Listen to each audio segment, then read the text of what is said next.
Hey guys, sorry to be getting on so late. We had a almost had an electrical fire in here today. I'm gonna say it because I live in a park full of these RVs. Do not buy a Forest River brand RV.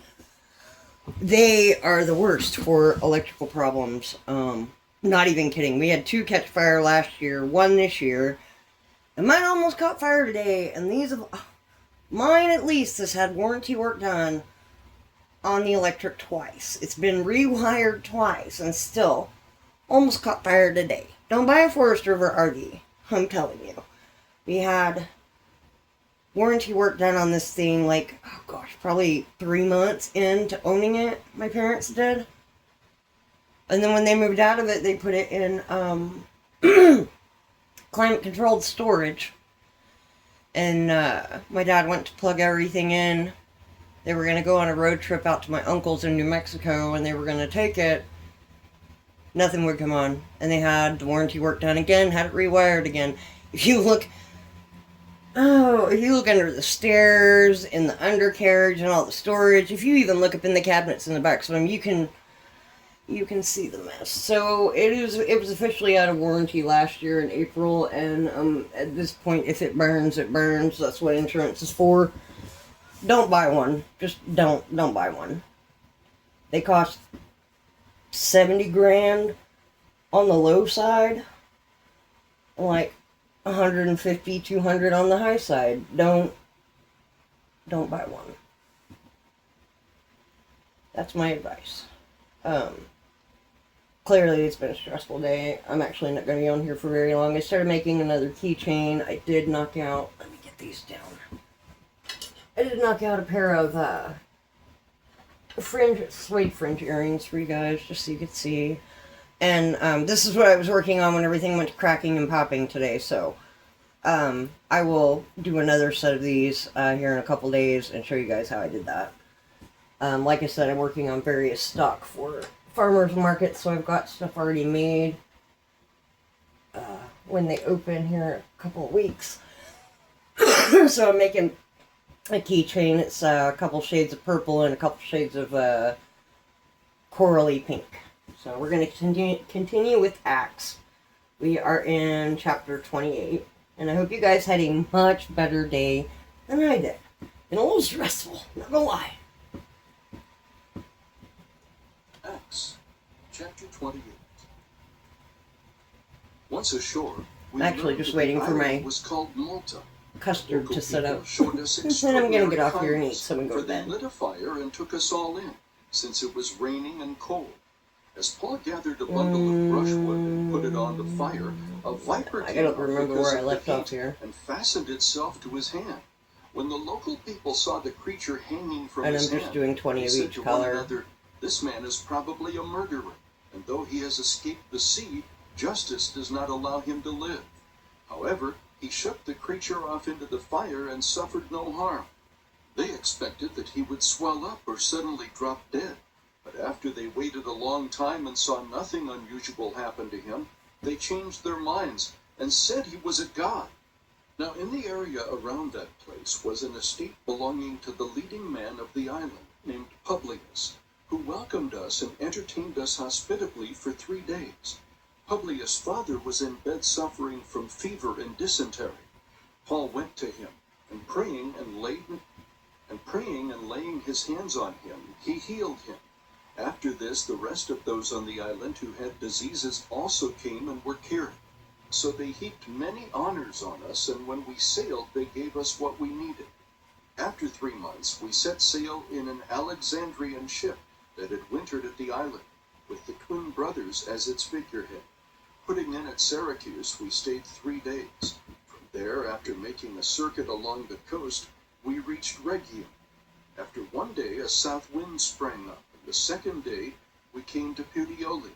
There we found believers and were invited to stay with them for 7 days. And so we came to Rome. Now the believers from there had heard the news about us and had come to meet us as far as the Forum of Appius and the 3 taverns. When Paul saw them, he thanked God and took courage. When we entered Rome, Paul was permitted to stay by himself with the soldier who guarded him. After 3 days he called together the leaders of the Jews. When they had gathered, he said to them, "Brothers, although I have done nothing against our people or the customs of our ancestors, I was delivered as a prisoner from Jerusalem into the hands of the Romans. After they examined me, they wanted to release me, since I had not committed a capital offense. Because the Jews objected, I was compelled to appeal to Caesar. It was not as though I had any accusation against my nation. For this reason, I've asked to see you and speak to you. In fact, it is for the hope of Israel that I'm wearing this chain." Then they said to him, "We haven't received any letters about you from Judea. None of the brothers has come and reported or spoken anything evil about you, but we would like to hear from you what you think. For concerning this sect, we are aware that it is spoken against everywhere." After arranging a day with him, many came to him at his lodging. From dawn to dusk he expounded and witnessed about the kingdom of God. He tried to persuade them concerning Jesus from both the law of Moses and the prophets. Some were persuaded by what he said, but others did not believe. Disagreeing among themselves, they began to leave after Paul made I cannot tell one y'all how statement. much I like this The Holy chair. Spirit spoke through the prophet I Isaiah do like to to sit your like this. ancestors I like to when sit he with my said, legs up. I "Go like to to these sit people and cross-legged. say, It's you very will listen comfortable. and listen, yet never understand. I got a gap And there. you will look and look, yet never perceive. For the hearts of these people have grown callous. Their ears are hard of hearing, and they have shut their eyes. Otherwise they might see with their eyes and hear with their ears, understand with their heart and be converted, and I would heal them. Therefore, let it be known to you that this saving work of God has been sent to the Gentiles. They will listen." After he said these things, the Jews departed while engaging in a prolonged debate among themselves. Then he stayed 2 whole years in his own rented house, and he welcomed all who visited him, proclaiming the kingdom of God and teaching the things concerning the Lord Jesus Christ with full boldness and without hindrance.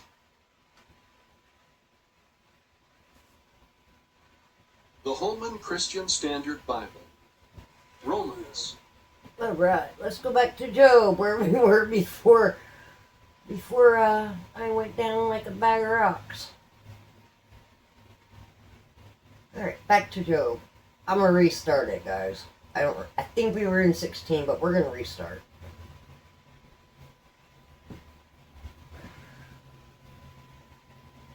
The Holman Christian Standard Bible. Job, chapter 1. There was a man in the country of Uz named Job. He was a man of perfect integrity, who feared God and turned away from evil. He had 7 sons and 3 daughters. His estate included 7,000 sheep, 3,000 camels, 500 yoke of oxen, 500 female donkeys, and a very large number of servants. Job was the greatest man among all the people of the East. His sons used to take turns having banquets at their homes. They would send an invitation to their 3 sisters to eat and drink with them. Whenever a round of banqueting was over, Job would send for his children and purify them, rising early in the morning to offer burnt offerings for all of them. For Job thought, "Perhaps my children have sinned, having cursed God in their hearts." This was Job's regular practice. One day the sons of God came to present themselves before the Lord, and Satan also came with them. The Lord asked Satan, "Where have you come from?" "From roaming through the earth," Satan answered him, "and walking around on it." Then the Lord said to Satan, "Have you considered my servant Job? No one else on earth is like him, a man of perfect integrity, who fears God and turns away from evil." Satan answered the Lord, "Does Job fear God for nothing? Haven't you placed a hedge around him, his household, and everything he owns?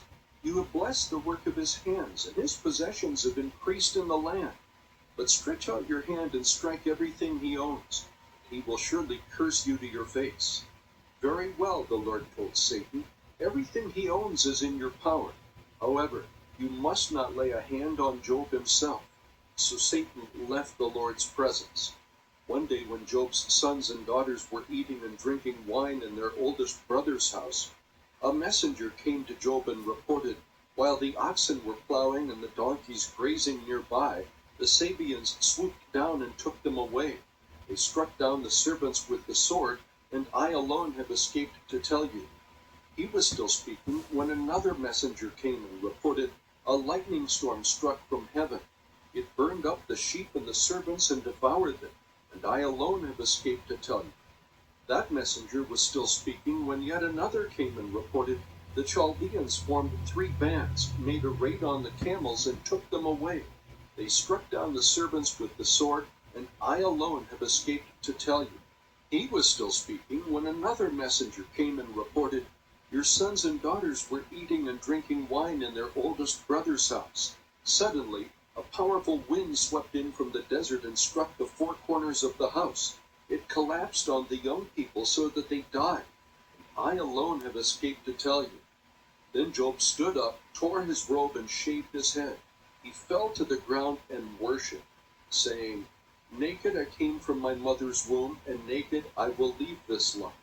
The Lord gives, and the Lord takes away. Praise the name of Yahweh."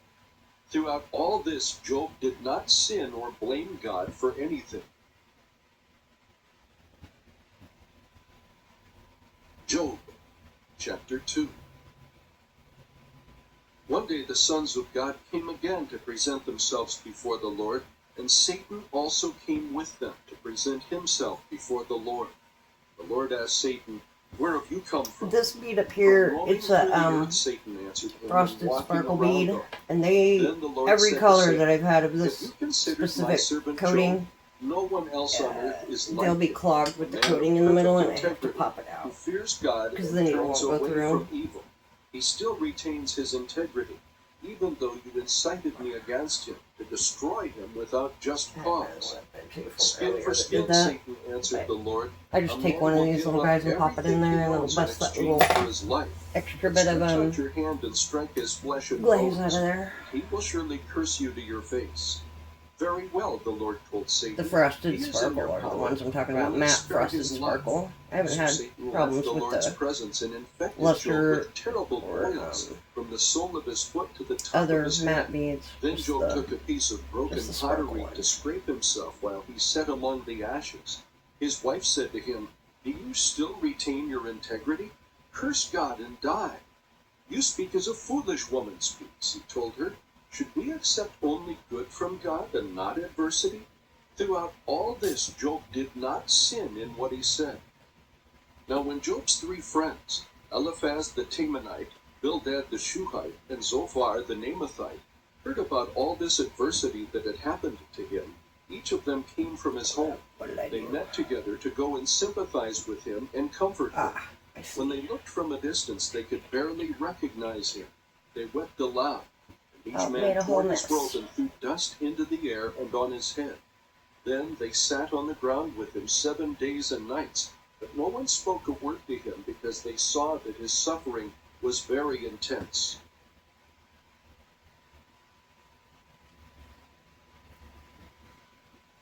Job, chapter 3. After this, Job began to speak and curse the day he was born. He said, "May the day I was born perish, and the night when they said a boy is conceived. If only that day had turned to darkness. May God above not care about it, or light shine on it. May darkness and gloom reclaim it, and a cloud settle over it. May an eclipse of the This sun color terrify right here, it. my sister, If is only her favorite darkness had one, taken that and I night thought I away. had ordered May 2 it of not this one, appear but I among the didn't. I days ordered of the year, or 2 be of this one. listed That's in why the there's calendar. more of these going Yes, on than may those. that night be barren. May no joyful shout be heard in it. But those who curse certain days cast a spell on it. Those who are skilled in rousing Leviathan. May its morning stars grow dark. May it wait for daylight, but have none. May it not see the breaking of dawn. For that night did not shut the doors of my mother's womb, and hide sorrow from my eyes. Why was I not stillborn? Why didn't I die as I came from the womb? Why did the knees receive me, and why were there breasts for me to nurse? Now I would certainly be lying down in peace. I would be asleep. Then I would be at rest with the kings and counselors of the earth, who rebuilt ruined cities for themselves, or with princes who had gold, who filled their houses with silver. Or why was I not hidden like a miscarried child, like infants who never see daylight. There the wicked cease to make trouble, and there the weary find rest. Pause right there for a second. The reason I started my channel with the Book of Job is because I'm on hospice, and I think a lot of people on hospice, we have a lot of bad days. We don't get a lot of good days once you hit the hospice. So Job is a really relatable book for a lot of us. I mean, we're tired. Anybody who's on hospice right now, they're tired. They are tired. Like, a level of tired that should not be humanly possible to survive. We are tired. And we're still going, you know?